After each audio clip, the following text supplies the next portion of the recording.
for the city, I did it for the love, I did it for the people, I did it for us. Back on this rap-ish, I ain't even broke a sweat, homie, this practice. Pondering my next move, staring at my track list, hope I ain't missing my window. Praying like a Baptist, Seattle's own, tired of this Game of Thrones. They made a list of the best rappers and guess who wasn't on? While the disrespect continues, I'm steady packing these venues. Guess if you ain't at the table, you on the menu, and I'm that spitter, baby. They don't want you to see, but everybody's out the Capitol Hills rocking with me. Boys smoke the trays and ponder getting their life together. I'm comfortable with my role, so I'm like, whatever. Me? I ain't got a job, but I work hard. And you don't work hard, but you got a job. The irony is I'm judged while you feel the applause. I'm slept on, that's why I had to set this alarm. My dude is armed, I'm armed with this arm charm. Body banging like she got that cream from Barry Bonds. Yeah. I did it for the city, I did it for the love, I did it for the people, I did it for us. That trade season is here, a real hitter with a mic, I'm everything that they fear. With that hood ain't the same, I was all on their ass, I'm level-headed. So yo, my dudes love when I spaz, and I'm so over Seattle's passive-aggressive attitude. They don't call you back, what they really saying is F you. While I'm from the same place, I move at a different pace. I prefer if you just said it to my face, damn, I did it. I did it for the city, I did it for the love, I did it for the people, I did it I hate for these us. average dudes with they average spit, writing average rhymes, knocking average chicks. The closer I get, I can feel the people starting to shift. I'm loyal to a fault, and everybody can't come with. Rap's a rich man's game, I'm only playing with change. They bang models and singers, I'm knocking my old flame, I'm different. The crowd, I move with the chosen few. Black thoughts, I could be the front man for the roots. No diamonds and gold, I'm on my sticks and stones. If we can see your panty line, you should have on a thong. My team is strong, through this fire we forged a bond. And they already know what it is when I get on. To the hearse, party like it's December 31st. When I'm on my deathbed, I probably cracking my nurse. You ain't got the bars to compete, I'm a verbal athlete. Deflating these boys so they say that I cheat. Damn, I did it. I did it for the city, I did it for the love, I did it for the people, I did it for us.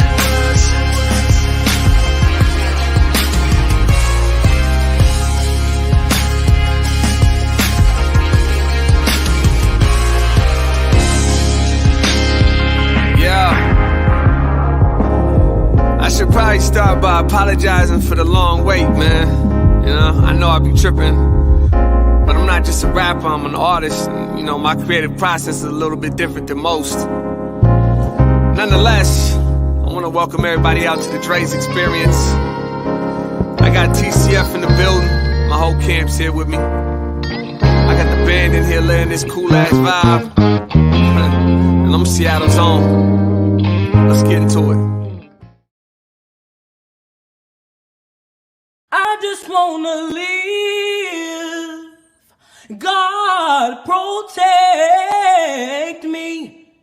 I just wanna live. I just wanna live. Welcome, everybody. Happy Tuesday to you out there. Welcome to the Morning Update Show. I am your co-host, Trey Holiday, and today is a very special episode. Let me bring in my co-host, Big O. What's up, Big O? Trey Holiday, how are you? I'm doing all right. How are you this morning? Man, I'm okay considering. Did a lot of different interviews over the last one day. Was on KOW this morning. Did a nice segment there. But man, 1 year ago today, the murder of George Floyd, the slow motion, 9 minutes and 29 seconds, this crime against humanity, it really impacted the world and awoke a lot of people here in America as to what's going on, especially as far as our community and policing and the relationship between it. Yeah, absolutely. I mean, just such an igniting factor for, folks utilizing their voices. As you were telling folks before any of that happened, to take their stake back in this country. And honestly, what a whirlwind really it's been for so many of us, man. Definitely, it has been. We're gonna jump into our discussion here this morning, kind of looking back at the last year. But also today, well, man, let me start everything correct. I'm a bit thrown off here, all this stuff this morning. First of all, I want to welcome you to the Morning Update Show and remind you right now is the perfect opportunity to tag and share the stream. Go ahead and tag and share the stream with people who you feel could appreciate culturally relevant news and information emanating from right here in the Emerald City. Want to give a big shout out to our partners over at the South Seattle Emerald and KBCS 91.3 out there at Bellevue College. Also, want to remind everybody that the Morning Update Show, you can catch each broadcast a few hours off air anywhere that you listen to podcasts. I see they threw up the SoundCloud right there. So we're available on SoundCloud, on iTunes, on Google, Spotify, anywhere where you listen to podcasts. You can check us out. Just look for Converge Media Network, right? We got some guests in the building with us today. We're joined by Shakiah Danielson, who is creative director over part of Seattle Theater Group, STG's Elevate. And you might remember last week that we played a clip from the Elevate production. It's premiering on June 16th at 6:30 p.m. We're joined Mark Anthony. We've been talking about how Seattle's going to commemorate the protest. Mark Anthony's doing something around CHOP, so we're going to talk to him about it. And we're joined by ProofNThePlay. Yeah. I asked Proof. Maybe Proof knows what's going on with my Mariners. Hopefully, he can shine some light. Right. So ProofNThePlay will be here as well. But yeah, it's been when people have been asking me, it's like, man, what's changed, right, since the murder of George Floyd, and what hasn't changed. And I guess at least for me, before I go into some specifics of it, for people here, let me this camera right here real quick. For people that watch the Morning Update Show now, I'm going to tell you one thing that changed after the murder of George Floyd. Like, you would have loved this show. The old Morning Update Show was an amazing show. And to be honest with you, we didn't broadcast it on the Converge platform. It was only on neighborhood platforms, like, the Central District and South Bay, Africa Towns platform, and the Emeralds platform, and everything else. And it was really like, sitting with the community every morning, drinking coffee or whatever. It wasn't so much of this just bad news video. Like, we were covering COVID and everything, but like George Floyd. The murder of George Floyd changed the trajectory of our programming and the Morning Update Show. And it was crazy because, like I said, we didn't even put the Morning Update Show on the Converge platform. And, and it's good that we did, but it's bad because when it was just our neighbors, man, and everything, it was such a positive environment every day. And once we put this Morning Update Show and we opened it up to the general public, that's what you get. This show it ain't like I missed the good old days of the Morning Update Show. Well, yeah, we had our format, right, where we would do local stuff. We always brought COVID resources because that was so confusing to so many in our community. And so it was, about COVID resources and what folks were doing, how they were staying resilient through COVID, but also just to be able to cover, local stories, then some national stories and international. It was very much, a different setup. And then we got into the trenches. Yeah, it's the murder of George Floyd kind of turned the Morning Update Show into an information show about, hey, this is what's going on community, what's going on COVID, into a news show. And people should know this. Like, we never intended for this show to be what it is. We never even intended to still be on air. The Morning Update Show was a pop-up show. It was supposed to last for like 2 months because that's when the president at the time said, hey, it's COVID. It'll be gone in 2 months. We're like, yeah, we can do a live show for 2 months. We never even intended to still even be on air, which is crazy when we think about it. But Trey Holiday, let's start with you. We talk about the murder of George Floyd, maybe even here locally or regionally, nationally. What's changed? Well, I think one of the things that I'm really seeing, honestly, is people being more and more engaged, people being aware of these things, people utilizing their voices to kind of speak up against certain injustices, but also to speak towards the America they want to see. And so much of it is about these amazing solutions that we see in our community. It is about folks being able to be innovative, bringing their ideas to certain tables, creating new tables, making space for those who have really been kind of voiceless in a certain way when it comes to how policy or legislation is formed. I think that there's so many, to be honest, positive benefits, right? I mean, when we think about the tragedy of George Floyd's death, there is nothing that will bring George Floyd's life back for his family members, obviously. But the fact that we can take this moment in American history to start changing the trajectory of where we're going as a nation. I think, to me, that's one of the things that really gives me hope when I think about the future of what we can be. And, I tell folks all the time, in order for us to really have the America that we all dream of, the real American dream, in order for us to actualize it,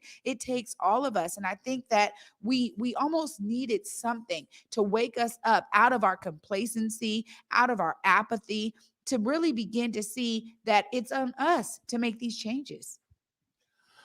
Yeah, I can dig it. Remember what I was just saying, and I'll respond here. I was just in the comments here over the break, and that's what happened. You know what I'm saying? You should see these comments here. George Floyd was a piece of shit. All this stuff in the comments. People don't understand. We made this show. I'm glad that like Seattle watches this show and the Northwest, and we're thankful for our viewers here and all over. But man, just remember this: we didn't make this show to be a service from anything or anybody but the people in our neighborhood. And you can tell, like our early broadcasts, where we distributed this show. That's why we didn't distribute it out to the public, because really, you're not our target audience. You'll never be our target audience. And if you in the comments think George Floyd got what he deserved, man, go take your ass somewhere. You know what I'm saying? You got plenty of platforms to go to. You ain't got to be here. That's true. It's That's true. what I wish we could take this show back. We might just need to do another show just for our neighborhood on our private broadcast. You know what I'm saying? Because I really liked when it was just us. It was, like I said, it was like drinking coffee every morning with the people in the neighborhood. Man, it's a lot of negativity out there. We'll keep the public platform for these people who aren't interested in the value of Black lives or in our community. And I would say that, like, man, some of the biggest changes, nationally, we'll see. They're the one Black Republican senator, same one who said that there's no such thing as racism existed in America. But anyway, he's in conversation with Senator Booker. I mean, it's DC. Yeah.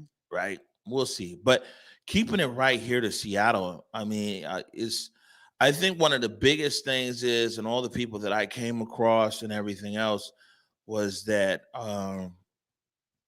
there were so many people. It was almost like a second Rodney King. And like a lot of Black people are sitting here like, yeah, this just really happens. But I remember it wasn't until the Rodney King tape came out that people even believed that police brutality existed. Yeah. They were like, oh, yeah, you guys are lying. The police wouldn't do that. They're like, nah, like really, like police, beat me up. No, they wouldn't. And Rodney King was like, whoa. And so it's a whole like generation later where you see like, this awakening of so many people being like, yo, this happens or this still happens.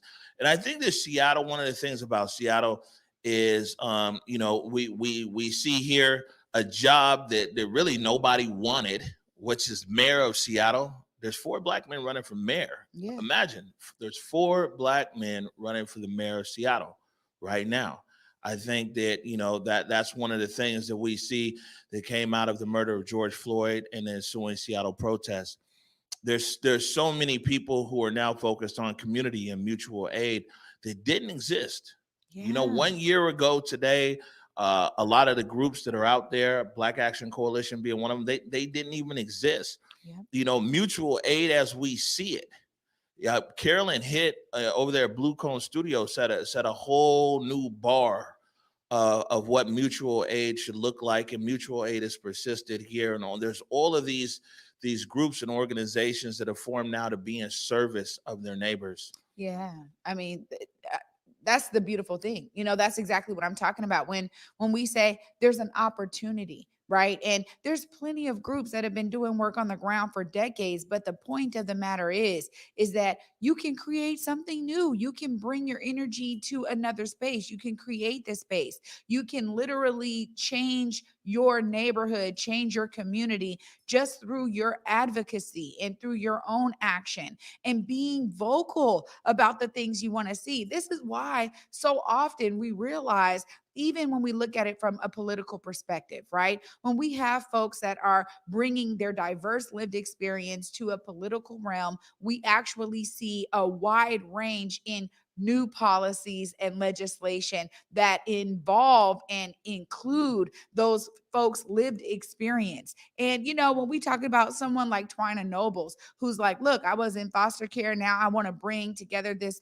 legislation that's going to make sure that foster care students have a village around them so that we can increase their graduation rates. It takes people's lived experience in order to change things. And ultimately, exactly what you're talking about is, for me, some of the most beautiful things that really have come out of George Floyd's death. And I think you're right. We needed to see it again, like another spark, just like Rodney King. Right. And I would say that Seattle, King County, and the state of Washington, when people, if you look at the murder of George Floyd and what municipalities, counties, and states did after that, the state of Washington is far ahead of the rest of the country. And like I said, the city of Seattle um, is far ahead as far as people taking actions, that people want to see.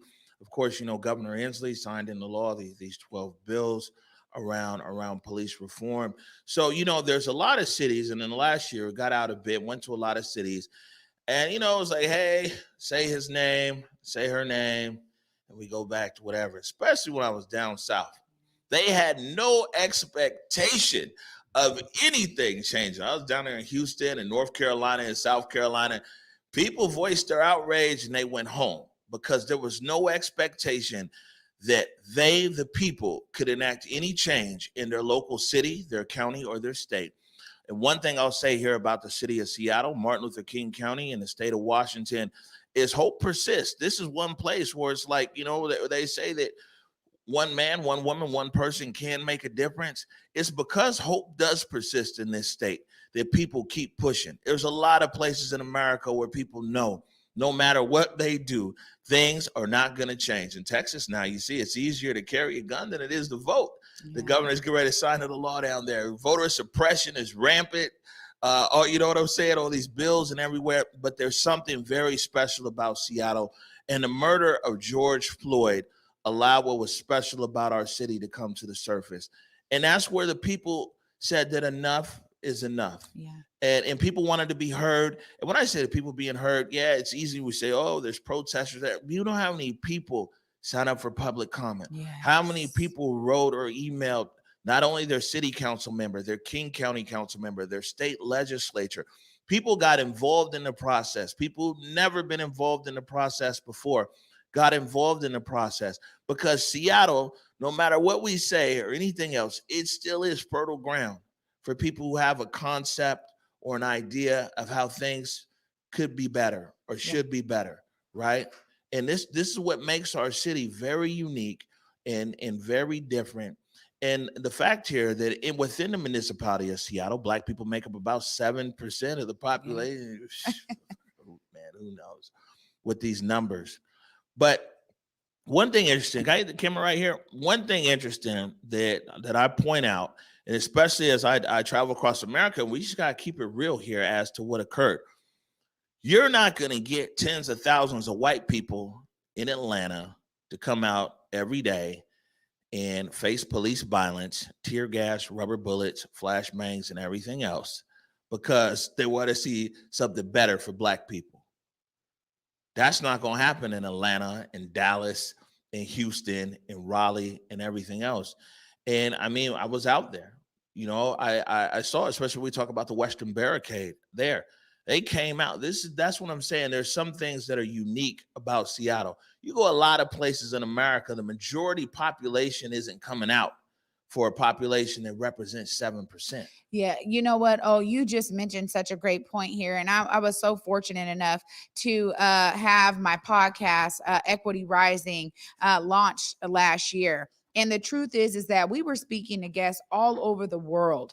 And I traveled, just like O is saying. I was down in Atlanta speaking with one of the top Black advocacy groups out there that are working on the ground. And literally what he said, Kamal Franklin, he said, look, you guys are showing us what needs to be done. You guys are creating a model for the rest of the nation and for the world to follow. And I went down there thinking, because Atlanta has such a large Black population, that I was going to be really taking a bunch of lessons back with me to bring back home. And the truth of the matter is he laid it out. He said, look, we're still dealing with a bunch of bureaucracy when we talk about classism in the Black community that doesn't even allow us to break the barriers as you guys have. That doesn't even allow us to have the unity. So I love hearing that. And then speaking to somebody in France who said, look, I mean, I'm like, you guys are always in the streets. You guys are protesting all the time. He said, look, let me tell you, they do not take it seriously because we're in the street all the time. Nothing changes. We don't even have discussions about racism because they want to act like it doesn't exist. So when you think about some of these things, being able to speak to people all over the world has really changed my perspective on what it means to actually lead. And this is why I get really excited about the opportunities that we have right here, because being in a state that's leading in the nation, and then being in a nation that leads the world. You know, as someone in Australia said, look, your civil rights movement is what sparked us to be able to be like, yeah, we're Black and we're proud in Australia, right? So the ideas that we are leaders is something we should totally be proud of and continue to press for. That's what I'm saying, man. It takes us all. I just love that. Definitely. We're going a bit long in this segment here, so we're gonna button it up. But I would say this is that, and we'll continue this discussion. We're rapidly approaching the 1-year anniversary of the Seattle protests, and we'll actually be broadcasting live. Converge returns to the Hill. We're going back to Capitol Hill the first week of June. Lots of mixed emotions about that, but we're gonna go ahead and do it anyway. But you know, like I said, I would say here that in Seattle, for sure, the murder of George Floyd and subsequent events, you know, I mean, there's a direct outcome that's here. Some people might agree with the outcomes, some people might disagree with the outcomes, but the fact is that Seattle acted. And you know, I mean, and for people who are for the protests and out there protesting, they can actually see fruits of their labor.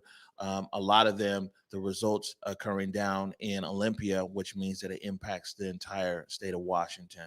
So lots more discussions on that. And yeah, we just want to live. I got a handcrafted motion graphic right here. It looks like next up, we got Shakiah Danielson, creative director from Seattle Theater Group's Elevate program. I mean, I'm gonna scoot off the set here to make room for Shakiah, and you got this interview all to yourself. You're watching the Morning Update Show. Public Health, Seattle, King County, Zero Youth Detention, along with our partners from across the South King County region, are committed to reducing violence and creating the conditions needed for our neighborhoods to be safe and free of crime. Too often, the response to crime and violence has been a piecemeal approach with a program here and a program there. When family units collapse, schools fail to educate, the economy fails to produce jobs, and crime rises, we've looked to law enforcement and punitive measures to save us. Nothing could be more wrong or further from the truth. Law enforcement can't shoulder all the burden or take the rest of us off the hook. We are acknowledging the lived experiences of Black, Brown, and Indigenous communities. We are centering community as the experts who can effectively identify key issues related to systems, policies, and practices that impact children, families, and communities of color across this region. Those most impacted by the issues will help call out and identify the root causes, including structural and systemic factors. 150 residents will partner with King County to develop strategies, solutions, and an action plan that explicitly addresses system changes needed and eliminates barriers to access for Black, Brown, and Indigenous folks. These residents will also identify the criteria used to measure our collective success. Simply put, we need your help as we do the work needed to make King County the safest in this country. It will take specific commitments from all of us, community members, our young people, elders, and leaders from the sectors all across this region. Together, we will get this work done. Please click the link below and sign up for a work group. Or you can recommend a co-facilitator from community for each work group.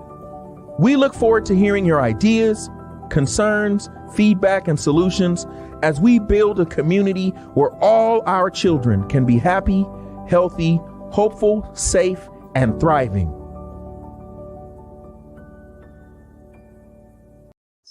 Welcome back, everybody, to the Morning Update Show. I'm your co-host, Trey Holiday, and joining me in studio is Miss Shakiah Danielson, Creative Director of Elevate. Thank you so much for coming today. Thank you for having me. I appreciate it. Absolutely. You know, well, I gotta start off with this. I was a thespian kid. I was a theater girl. So I love what you guys are doing. Let's tell the audience a little bit more about what Elevate really is about. So Elevate is a spoken word program with its community-based Black and Brown voices. I reached out to a couple friends of mine to be mentors, paired them up with about 3 to 4 students a piece to kind of steer them in the craft of spoken word. And a lot of it is just, I mean, it's artistic, it's cathartic, and helping them kind of process this last year, this climate, you know, and then also challenge some of the language in, you know, maybe a larger organization's mission statement around wanting to include more Black and Brown voices and kind of holding that, you know, to the fire, making sure that that is what takes place. You know what I'm saying? So we, you know, I've been friends with Tia Nashay and, you know, Nakia Isabel and Aaron Reeder, Kyle, Danielson, who is also my brother, you know, but they're dope artists who are also actually active in the community. It's something that was meant to look exactly like this community. You should see faces that are familiar to you. You should see kids that are familiar to you. And yeah, just be a real, true, direct reflection of the community that would elevate, help us heal, help us get some of this stuff out. And a lot of these kids are seeing what's happening. They're trying to process the news just like everyone else. Yeah. You know, they can't vote yet. What are they supposed to do? You know, so it's kind of like a, you know. Well, I love the platform, to be honest with you. I mean, I think that, you know, for me, you know, when I talk about being a theater kid, you realize how healing, you know, creative arts really is. And especially when you're able to express yourself through art. A lot of times when we think about theater, we're thinking about, you know, doing plays or, you know what I mean? Not really writing your own stuff. But I was part of a theater troupe. We wrote our own stuff. We had a whole thing, Black and Blue Love. And it was literally pieces from us students at Garfield High. Shout out to Justin Emeka and Miss Felicia.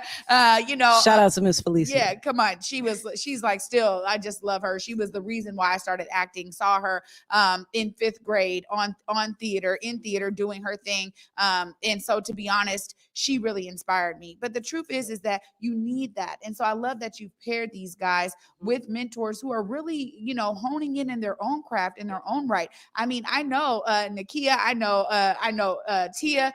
To be honest, I'm inspired by what they've done and how they stay plugged into community. Now, I know we have a clip that we want to showcase real quick. Let's go ahead and make sure people can see what they can expect a little bit from Elevate.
Oh my gosh. Straight up chills, man. Mhm. Straight up chills. Honestly, let the folks know what that piece is really about. I mean, clearly it comes through for me, but let them know what that's about. And then what you just shared with me about the stairwell. Yeah.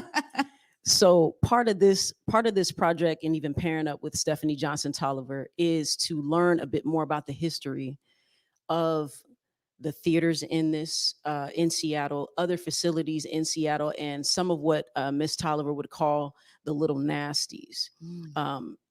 Seattle's not the place that you would think of for blatant racism. You know what I'm saying? And even when we started doing research on the Moore Theater in that segregated entrance, part of what you saw was them in a stairwell that is a complete separate entrance to the Moore. There was a segregated entrance, and actually, those mentors did a piece dedicated specifically to that segregated experience. So they took different perspectives. One wrote from being a key, the other one wrote from being the door itself, representing just bigoted division, the system, and he's wild with it. The other one took like a narrator role, and then the other person took the perspective of being the person trying to get through that door. And then there's a section in the Moore. It's the highest section.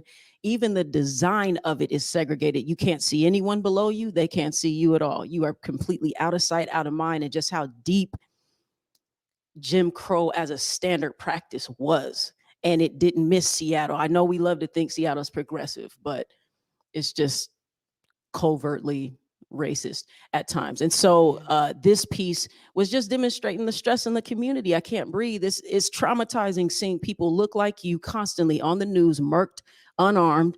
You know what I'm saying? And somehow there's always some logic to justify doing some ridiculous, barbaric things, yet you can manage to de-escalate mass shooters and buy them Burger King.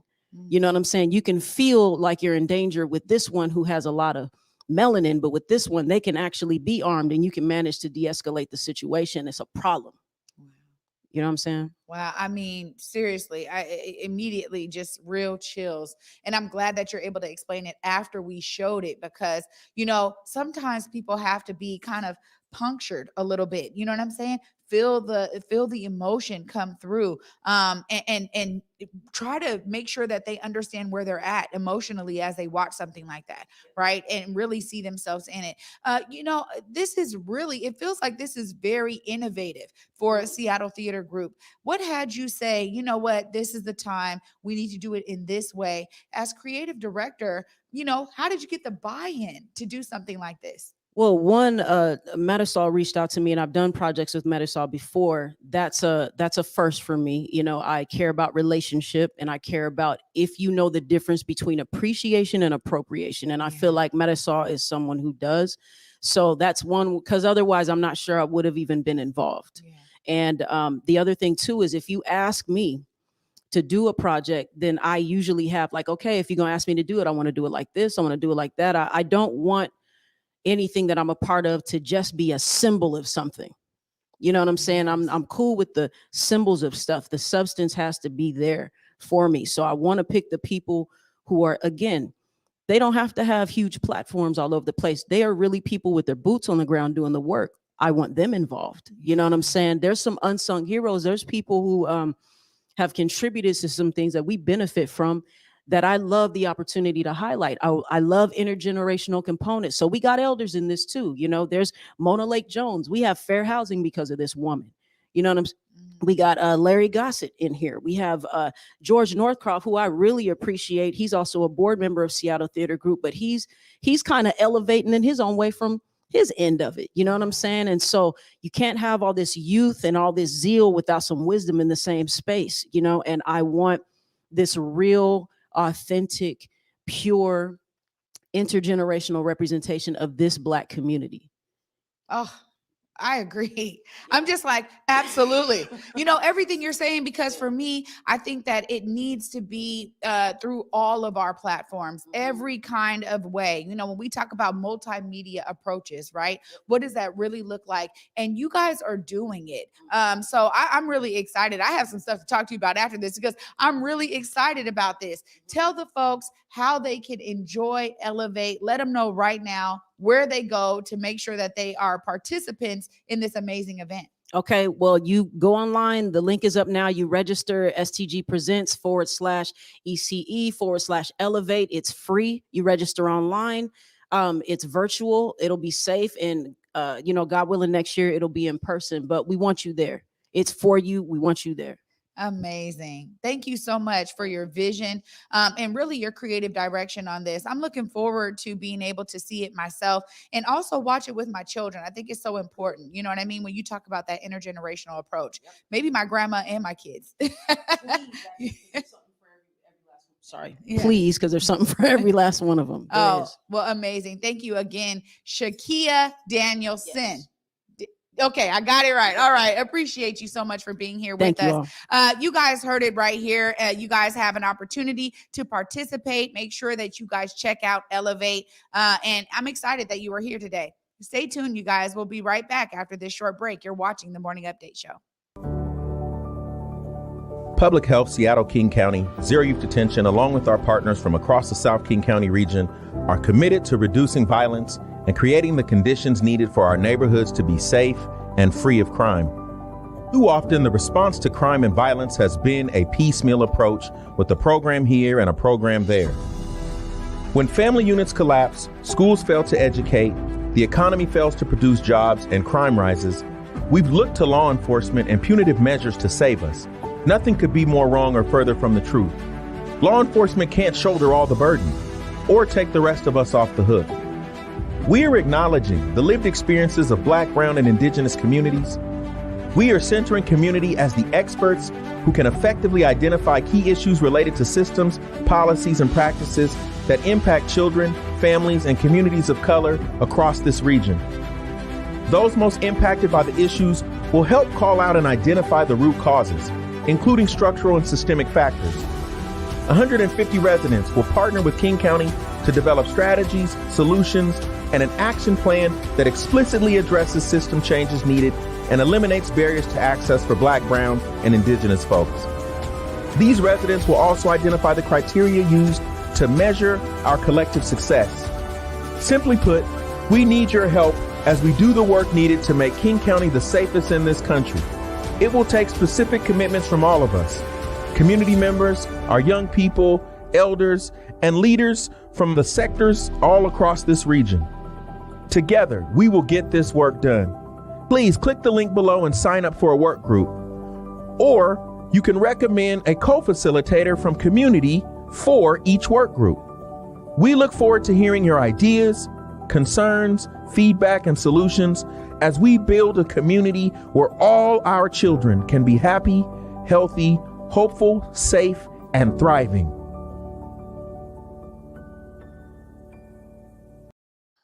All right, welcome back to the Morning Update Show. My name is Omari Salisbury. Again, that's a great thing they got going on over there. Public Health, Seattle, King County, zeroyouthdetention.com/work groups. Want to invite you to go and check that out, man, and see how you can be part of the solution here, making safer communities and reducing gun violence across King County. All right, keeping the conversation moving here. I mentioned earlier, as we approach the 1-year anniversary of the Seattle protests, and then onward in the Chaz and Chop and some everything else we've been talking about, how should Seattle commemorate such a historic event which happened here in the city?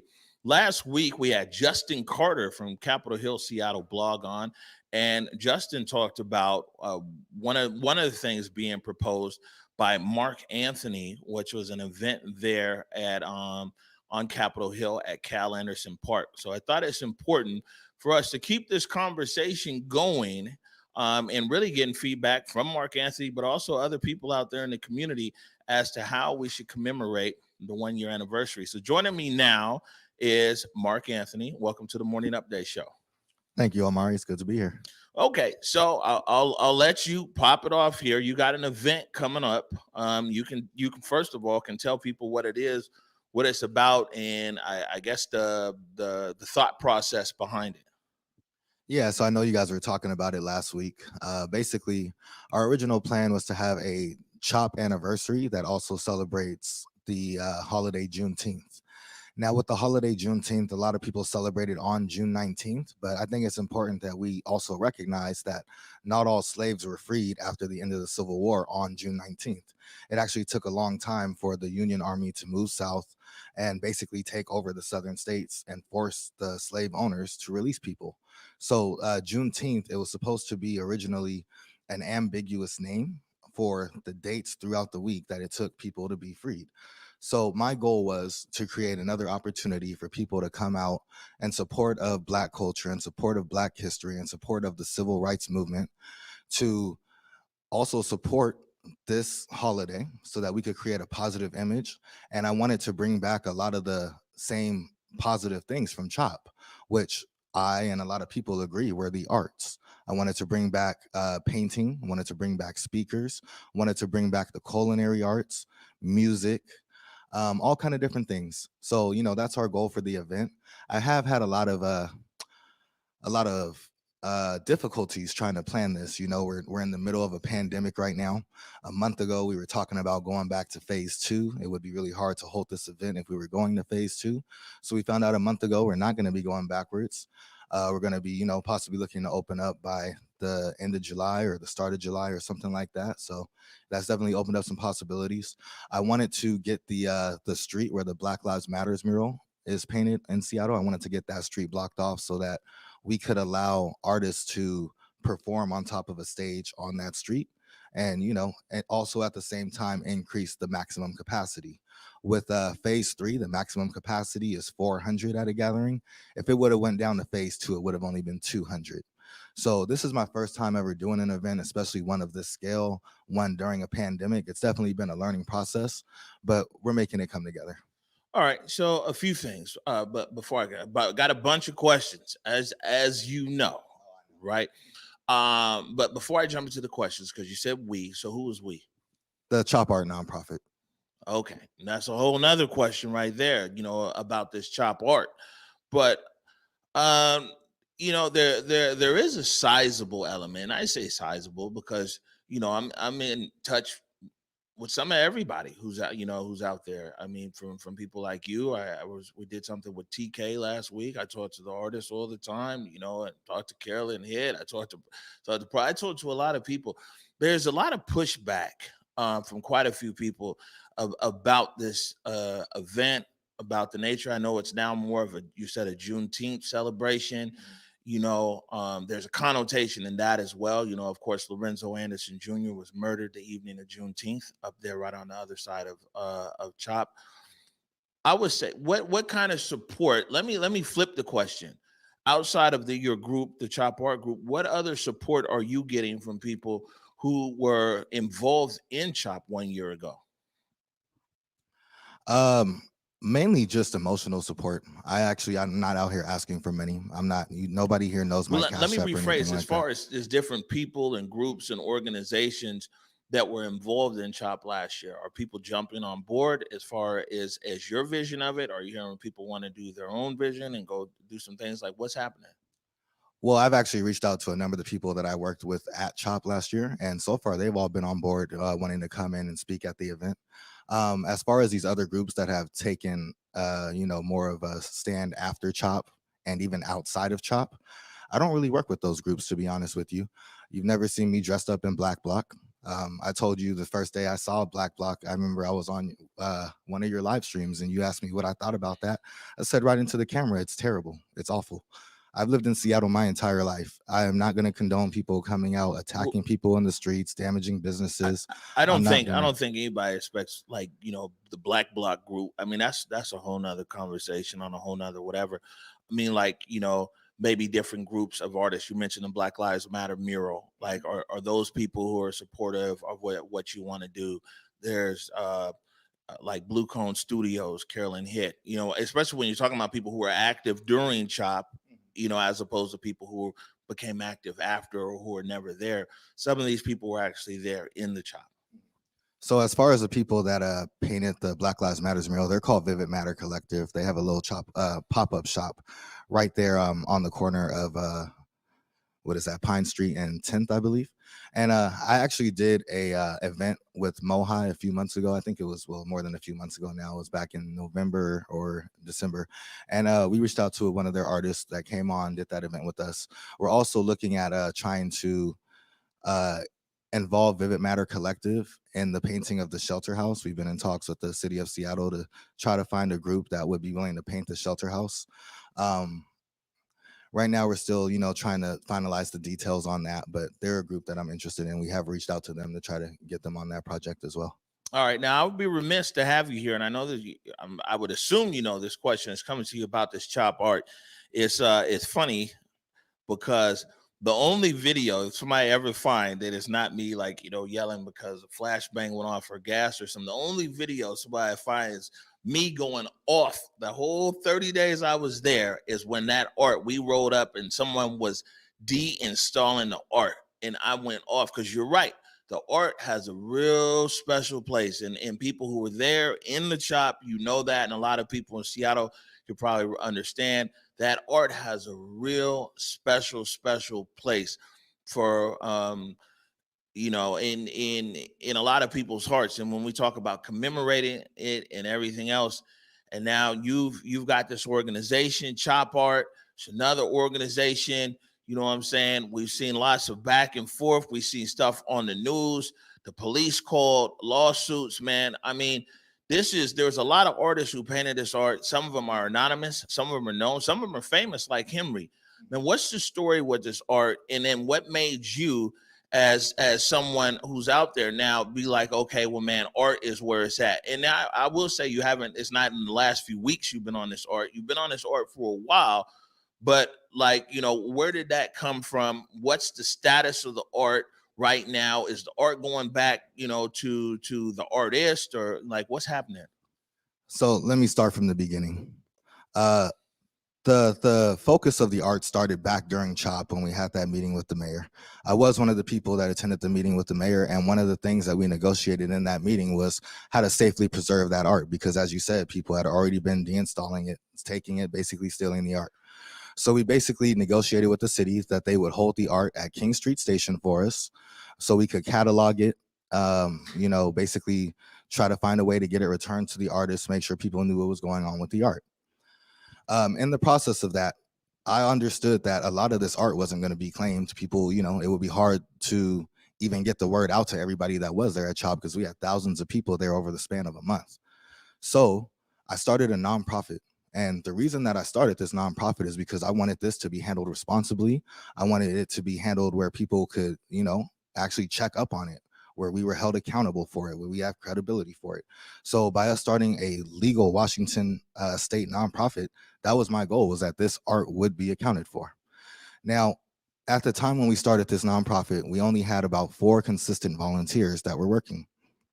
I was one of the 4. There was also Brian, Sakura, and Michelle. Between the 4 of us, we decided that Michelle would be the secretary, Sakura would be the treasurer, Brian would be the vice president, and I would be the president. As far as the other leaders that were from CHOP, they didn't come down to do anything with the art. So it was, So where's the art, right? Because, I know there's legalities and all this other stuff that's on there. And the more you go down that hole, it's obviously there's other people who want to talk about this, and we'll give them space for it. But, we got limited time right here. Clearly, there was a very public breakup. It was on the news here between the members here, certain members in this nonprofit that was formed, police called, art locked up, and some everything else. Where is this art right now? What is the plan as far as the art where that you do know the artist to give back to the artist if they want it? And what's the plan for the art that's not claimed? So our plan as a nonprofit has always been to give the art back to the artist if they ask for it. And we wanted to make sure that artists knew how to reach out to us, contact us. The issue is that our former treasurer wasn't posting anything on our social media. She had access to all of our social media accounts. She wasn't turning in donations.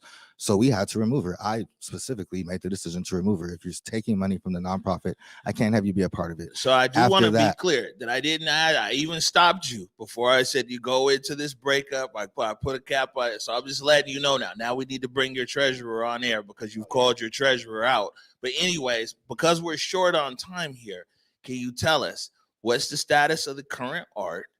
What's up with the art that's known? What's up with the art that's anonymous? Yeah, I don't know what the current status of the art is because after our treasurer was removed, she decided to take the art and move it to a new location, basically claiming that it was all in her possession now and under her control solely. So we are going through the lawsuit for that reason. So the that we art's can in get the legal art back. dispute is what you're saying right now. Yes. So long story short, because we have to keep it short, we're live here. We're actually over on this segment, and then we'll come back to this event here. Is that the art? Hello, there you go. So what you're saying is that the art that was there in the chop, through one way or another, it's caught up in legalities. And so it's so then when and we'll leave that there for now. But I got a lot of thoughts on that. We don't have enough time. We're gonna have to talk again. Definitely about this chop art. And I remember, like I said, we were out there. It was a few times, like us. Jake Graff brought a lot of people. Eric Calligraphy, man. I mean, just people stealing. People would come out there late night and steal art, and you see it on eBay and this and that. And then different groups would try to install the art. And like we physically got involved out there around this art. I feel my own attachment to this art, and so, but we'll discuss that. Back to this event. I know initially what the initial concept and even the initial wording that was out there, and when we talked to Justin Carter, was block party. I was real taken back by that. I'll be honest. I'm sure you saw the clip. And I said then that I could see how some people might have came out there for a few hours. They might have painted, like listened to music, had this food, hung out or whatever, and went home. And they got a different view of people than people who were literally there from June 1st to July 1st. And we definitely saw a lot of amazing things, but we also was traumatized by quite a few things there. Is it still being considered a block party, or is this why you're saying now it's more of a Juneteenth celebration? Well, actually, I was kind of taken aback on the last interview too, because the Juneteenth celebration was on the flyer and nobody mentioned it. I mean, we put the graphic on the graphic on the screen. The graphic was we on didn't there. Cut anything. The graphic was on there, but nobody mentioned the Juneteenth celebration. You guys highlighted the chop block party part. Well, that's because those were it the was biggest. That's it because the font was very big. Chop block party. Now, somewhere in there, if it said Juneteenth, then yeah, that's our oversight. But it was very large. So as I mentioned, the stuff that I had programmed for the event were things like live music, like painting, like community discussion, like food, culinary arts. So it's a celebration of Juneteenth. Essentially, it is a block party. Now, to be honest with you guys, that wasn't the same way that I portrayed it to the city. It was more so a chop anniversary. But the city has informed me that they don't want to fund anything that's going to have the word chop on it, basically because they're getting sued for billions of dollars. Well, it's not even that. Like literally, there's billions of dollars of lawsuits on the city. I understand that, but they're considering it more so a First Amendment event. If I was to hold it under chop specifically, it wasn't anything to do with the block party wording. It was more so the word chop being used. So now I have to try to remarket it as solely a Juneteenth event, which, my goal for the event is to create a space for Black culture to be celebrated, for the freedom of Black people to be celebrated. I did want to use the chop art as a way to do that because, as we all know, this movement started with the death of George Floyd and people awakening to the racial injustices that still exist today. And, I also want to try to refocus that message because we need to understand that Black lives are the ones that are most at risk. I am completely for feeding the poor. I am completely for LGBTQ rights. I am completely for women's rights, but women aren't being genocided. LGBTQs are not being genocided. The difference is, if you look up the word definition, the definition according to the United Nations, of genocide is defined 5 ways, and Africans Americans today are still being genocided by every definition of the word. That doesn't hold the same when you're looking at these other groups. So I understand that the reason that Seattle is special is because we have so many people here that understand what injustice looks like. We understand what inequality looks like. And it takes a good person to stand up against equality, against inequality anywhere that you see it. But I'm a graduate from the University of Washington in history. I've studied my history. I know that throughout history, Black people have consistently been skipped over when it comes to getting our civil rights. Even Dr. Umar Johnson was on the Breakfast Club like a couple of weeks ago talking about how some of these groups that are trying to latch onto this movement and get their own issues put above those of the Black Lives Matters movement, they're in a way continuing white supremacy. They're in a way using their privilege. So, but all right, and we don't have time for this. We gotta wrap it up. But I mean, I hear you say, you're like, man, women aren't being genocided, was the term you use. LGBTQ not genocided. I would say that, you know, one of the biggest issues we're facing right here is missing and murdered Indigenous women. I would say that, you know, clearly our Black trans, you know what I'm saying? There's so, you know, that's a broad brush to be kind of painting with what you paint with. Look right at which there. words you started with, though. You started with Indigenous. They've been their people have literally been genocided. It's hard to find an Indigenous person. I just want to make you sure say Black LGBTQs, but what's the word that comes first? Because it's not white LGBTQs that are being treated the same. That you know what I'm saying? We're putting these things out. If we don't say it, it leaves it open for assumption. Like I said, I gotta let you run here, but I'm gonna give you an opportunity to let people know if they want to know more about the event. Yeah. So basically, if you guys would like to follow us, follow the official Chop Art on all social media platforms. You can follow me directly. I'm Mark Anthony Chop, or you can find me Mark Anthony on Facebook. For this event, once again, we want a positive event that celebrates Black culture, that celebrates equality for all, that celebrates the freedom for all people, regardless of race, regardless of gender, regardless of religion, regardless of any of the things that separates us from one human being to another. I am for equality for all, and what that means is that you should not be judged by your gender, you should not be judged by your sexual orientation, you should not be judged by your race. You should be judged on your character from the inside and the actions and the deeds that you do. So once again, I would hope that people would come out to support this event. We're trying to make it something positive that supports equality for all. And the reason that we're starting with Black people first is because Black people are the ones that are most at risk. When we are talking about forming a fist, we need everybody to be united on this fist for every single punch. We can't have one group focused on this, one group focused on that, one group focused on that. We need to all be focused on equality for all. And we need to start with the ones that are most at risk. If you try to punch with just one finger, you're not doing much damage. Try to punch with two, still not doing much damage. You got to form that full fist. You know, we're eating up the clock over here. You know what I'm saying? I got to pay my parking ticket. You know what I'm saying? All right, so man, we'll let you get out. Mark Anthony, thanks for joining us. And you guys there in the comments, we've been talking about how do you think the city of Seattle should commemorate the Seattle protests and the chop. So man, we'd love to hear your thoughts. Go ahead and put those in the comments. We're going to take a break right now. Looks like break one over there, Mr. Director. And when we come back, we got proof in the play because I'm trying to figure out what's going on with my Mariners. You're watching the Morning Update Show. I did it for the city, I did it for the love, I did it for the people, I did it for us. Back on this rap ish, I ain't even broke a sweat, homie, this practice. Pondering my next move, staring at my track list, hope I ain't miss my window. Praying like a Baptist, Seattle's own, tired of this Game of Thrones. They made a list of the best rappers and guess who wasn't on? While the disrespect continues, I'm steady packing these venues.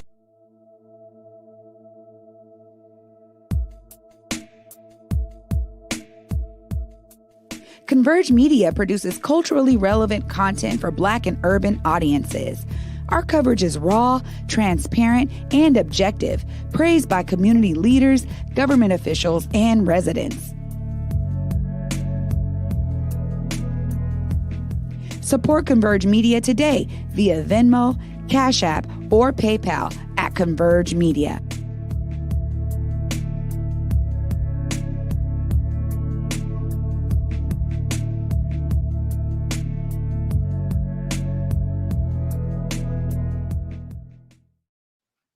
All right, welcome back to the morning update show. Man, we went long in that last segment. But man, I'd ask you to come in, Proof. But we go wide right here. We got Proof in the play. What's happening, y'all? How y'all feel? Here on the set, and I know I got a handcrafted motion graphic over there. I didn't see you guys play it earlier, man. You know, I work hard on these. There it is. Ooh, look at me, boy. Proof. I got stunner shades on right there. And in it says photographer because you do so many things. I ran out of space on the description, but we know you in here, and I hate to use the term, but this you throw it out there. It's like the hood ESPN, because you've been covering sports in our community for a long time, with your camera, with your shows, with podcasts, and some of everything else. And so I thought there was no better person for me to reach out to, man. I see, I'll never ever can we get this up on program, please? Mr. Director, you okay over there? All right, you gotta stay off Instagram while you're directing, okay? I will never, ever leave my Mariners.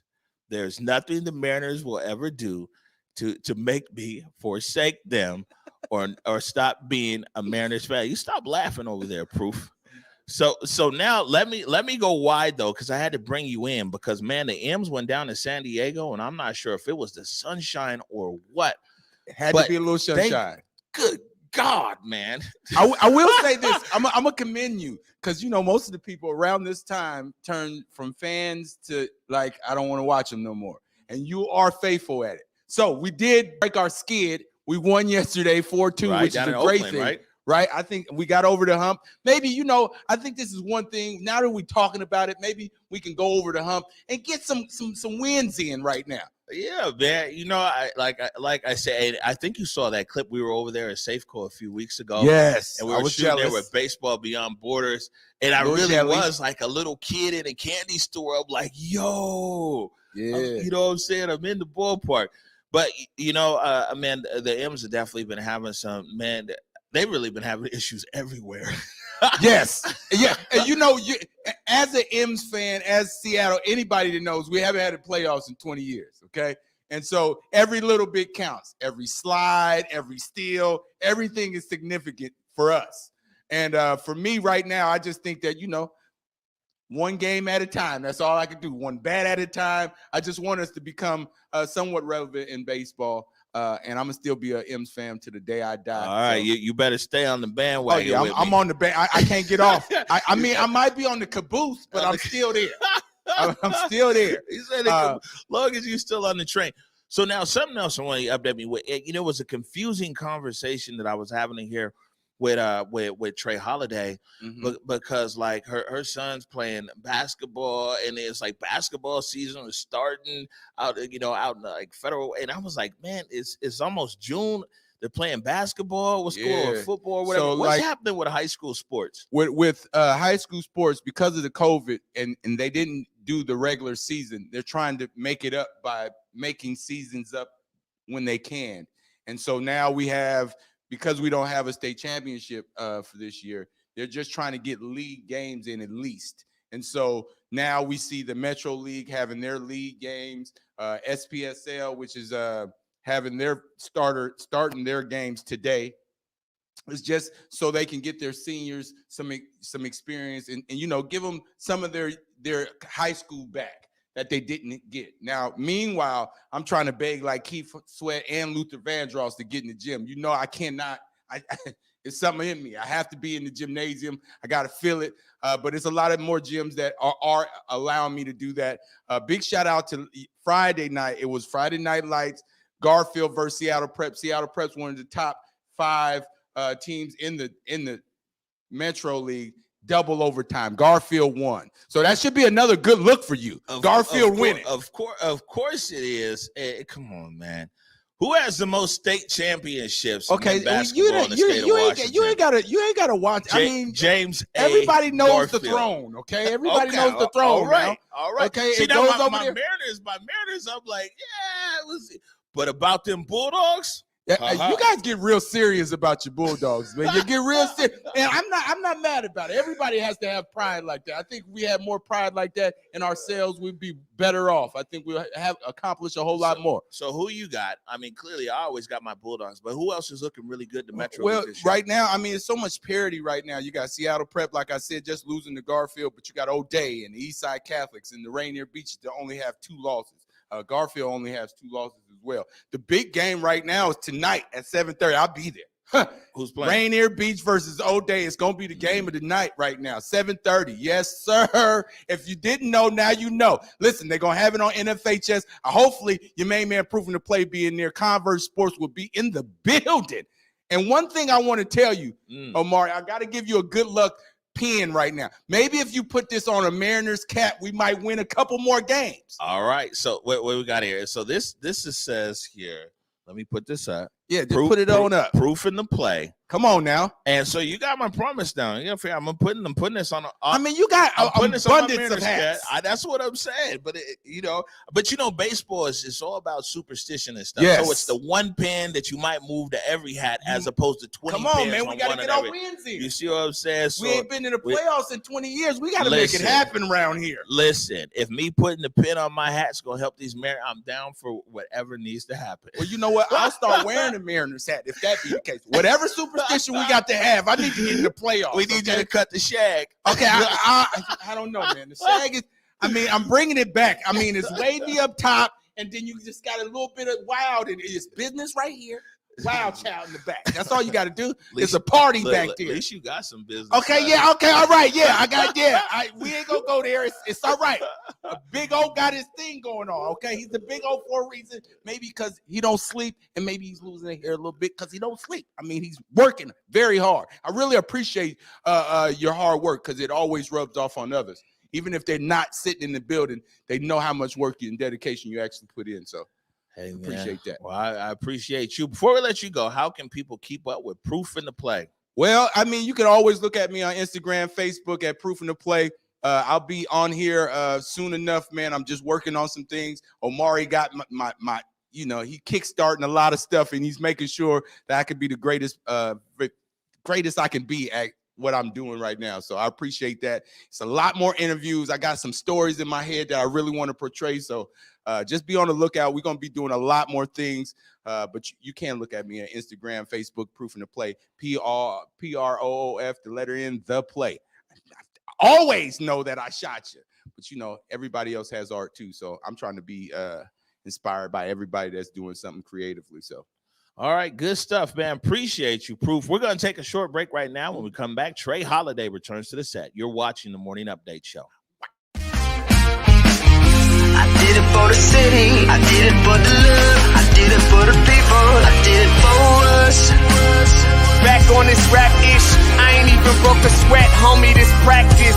Pondering my next move, staring at my track list, hope I ain't miss my window. Praying like a Baptist, Seattle's own, tired of this Game of Thrones. They made a list of the best rappers, and guess who wasn't on? While the disrespect continues, I'm steady packing these venues.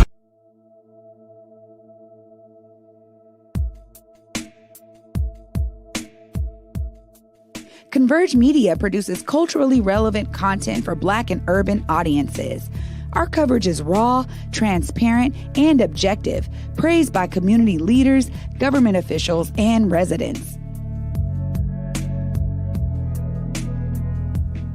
Support Converge Media today via Venmo, Cash App, or PayPal at Converge Media.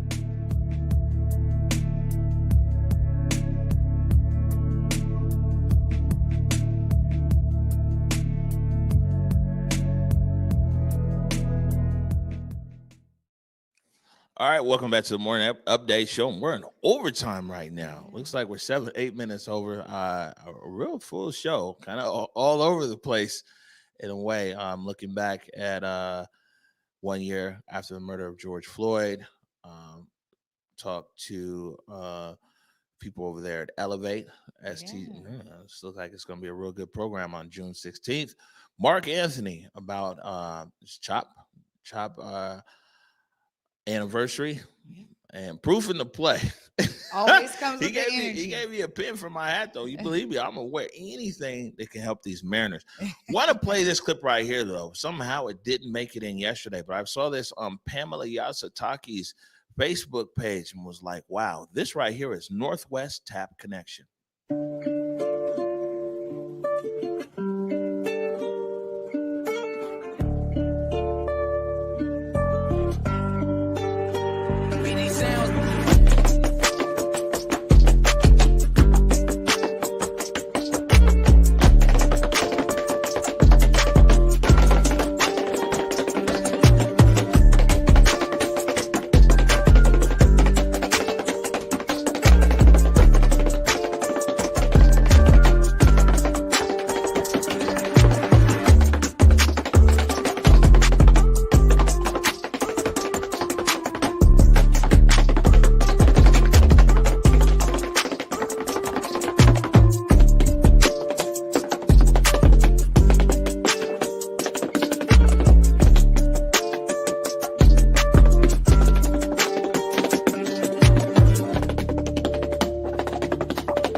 Yeah, you know, Trey Holiday, my mom always says we can't leave people in an affected state. Yeah. There's nothing more to get you up and moving and change the energy in the room than Northwest Tap Connection. Absolutely. Every time. You know what I mean? Honestly, you see them virtually or in person, straight chills, man. They are some talented folks. I'm so glad that she put that out there so we can share. Yeah, I think it would be great. You know, now that COVID restrictions are lifting, we definitely have enough space in this studio to like, you know, maybe do something in here. Yeah. But if nothing else, have Pamela Yasutaki back on the show. That was a great interview. Yeah, it really was. We had her on here before.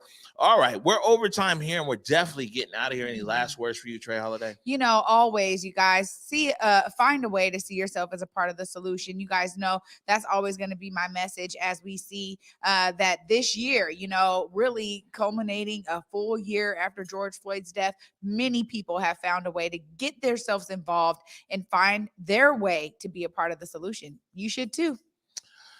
Yeah. 1 year. And yeah, it's interesting. Like I said, this is we're going into this season now. You know what I'm saying? 1 year anniversary of the Seattle protest, the Western Barricade, Chaz Chop, some everything else. But yeah, we'll get through it. That's right. All right. Want to remind everybody, please go forward in your purpose, go forward in your humanity. And until tomorrow at 11 a.m. Peace. Lift every voice and sing till earth in heaven ring with the harmonies of liberty. Let our rejoicing rise as the listening skies. Let it resound loud as the rolling sea.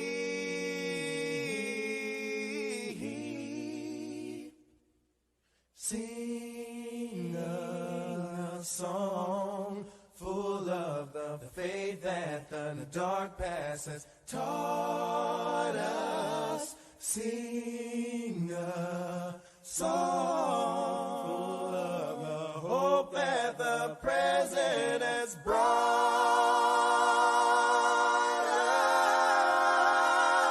us.